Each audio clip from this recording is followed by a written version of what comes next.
నేను అడిగినా కదా నా పక్కన హీరోయిన్ కావాలని. ఎవరు ఎందుకు మీరే చేశారు నా పక్కన హీరోయిన్? నేను ఈ పక్కన హీరోయిన్.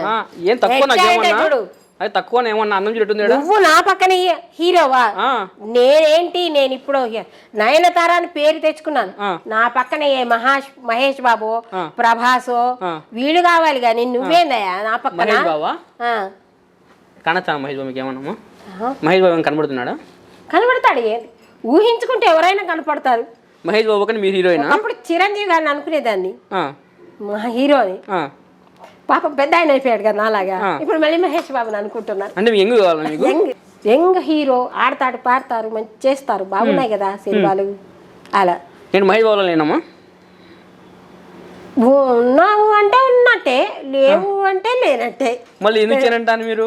హీరోయిన్ ఎందుకు చేయనంటారు? చెయ్యను. ఎందుకు? ఎందుకంటే నా మనసు అసలు ఏం బాగులేదు. మనసుకి ఏం సంబంధం? ఎందుకంటే బాధల్లో ఉన్నాం కదా. ఇవి నిజమైన బాధలే. ఆయన చనిపోయారు మా ఆయన. 38 ఏళ్ళు నాకు. ఆయన పిల్లలు 10th కూతురు, కొడుకు వచ్చి డిగ్రీ ఫస్ట్ ఇయర్లో ఉన్నాడు. ఇప్పుడు అసలు పరిస్థితి అంత అయోమయంగా ఉన్నది. అప్పుడు మా తమ్ముళ్ళ సహాయం చేత అలా అలా తోటి వాళ్ళని దాటుకుంటూ వచ్చాము. కాలనీకి ఇల్లు ఇచ్చారు ఇక్కడ సురభి కాలనీలో. వ్యాపారాలంటూ ఎందుకు ఈ కళలు వద్దు అంటూ వ్యాపారాలంటూ మొదలుపెట్టి అది మా అమ్మ పేరు మీద అలా పోయింది. ప్రస్తుతం అసలు ఇల్లు వాకిలి ఏమీ లేదు. కిరాయి ఇంట్లో ఉంటున్నాం. కూతురు ఇల్లు కిరాయికి తీసుకొని ఉంటున్నాము. ఎవరైనా ఏదైనా సాయం చేస్తే కాస్త మాకు ఏదైనా ఇల్లు సాయం చేయమని, కనీసం ప్రభుత్వం వాళ్ళైనా ఏదైనా లేదు సినిమా వాళ్ళైనా ఎక్కడైనా ఏమైనా డబుల్ బెడ్రూములు లాంటివి ఏవైనా ఎవరి సహాయం రాజకీయ నాయకులైనా కాస్త సాయం చేస్తారేమోనని అనుకుంటూ ఉన్నాను. అసలు ఎవరిని పట్టుకోవాలో ఎక్కడికి వెళ్ళాలో కూడా మాకేం తెలియదు. కొడుకు వ్యాపారాలు అన్నీ దెబ్బతిని బీఎస్సీ చేసి వెటర్నరీలో ఉండి కూడా మా దురదృష్టం వల్ల వాడికి ఏ ఉద్యోగాలు రాక మళ్ళీ ఈ కళల సెక్షన్లోనే కీబోర్డు చేస్తూ మ్యూజిక్ డైరెక్షన్ చేస్తూ నాటకాలకి ఆర్కెస్ట్రాలకు తిరుగుతున్నాడు. ఇది నా పరిస్థితి. ఎలాగా ఏమిటి అని ముందేంటి అనేది పరిస్థితి. తప్పకుండా ఆదుకుంటారమ్మా. ఆదుకోవాలి నేను కోరుకుంటాను. వాస్తవనా ఇది? బాధపడకన్నమ్మా.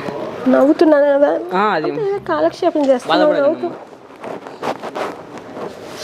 ఎవరైనా సాయం చేస్తారేమోనని అలా ఆ భగవంతుడు ఏ రూపంలో సాయం చేస్తాడో.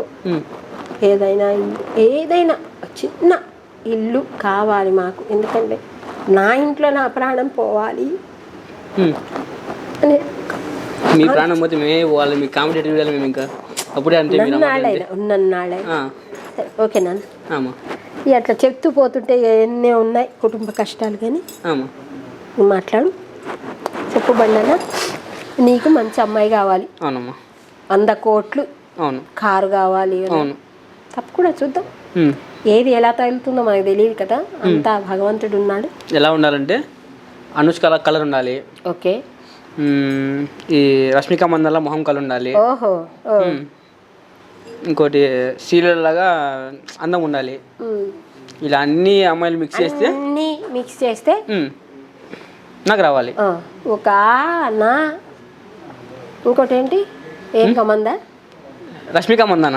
అది అలా ఆ 3 అక్షరాలు పేర్లు కలిసిన వాళ్ళు ఎవరో రావాలి. తప్పకుండా చేద్దాం ఆ పని. చూద్దాం. మీరే పెళ్లి పెళ్లి చేయాలి. చేస్తారు వాళ్ళు. పోయి ఎవరు నన్ను అడిగాను అనుకో, వాళ్ళు వచ్చి నా పెళ్లి చేస్తారు, నేను వచ్చి నీ పెళ్లి చేస్తా. సరేనా? ఏదో సరదాగా మాట్లాడుకుంటున్నాం. ఈ ఛానల్ పిలిచారు, నా మనసులో మాట చెప్పుకునే అవకాశం కలిగింది. అలాగే ఈ మీ ఛానల్ i6 నెట్వర్క్ ద్వారా మరొకసారి బలగం టీంని మా వాళ్ళందరినీ, మన వాళ్ళు అనుకునే వాళ్ళందరినీ జ్ఞాపకం చేసుకునేటువంటి అవకాశం కలిగజేసినటువంటి మీకు బండన్నకి, అలాగే కెమెరామెన్ గారికి, ఛానల్ వాళ్ళకి ధన్యవాదాలు తెలియజేసుకుంటూ మరొకసారి వారి బలగంలో నాకు అవకాశం ఇచ్చినటువంటి వేణు గారికి, దిల్ రాజు గారి ప్రొడక్షన్కి మరొక్కసారి అభినందనలు తెలియజేసుకుంటూ మీకు కూడా వందనాలు తెలియజేసుకుంటూ థ్యాంక్ యూ అమ్మా. Yeah.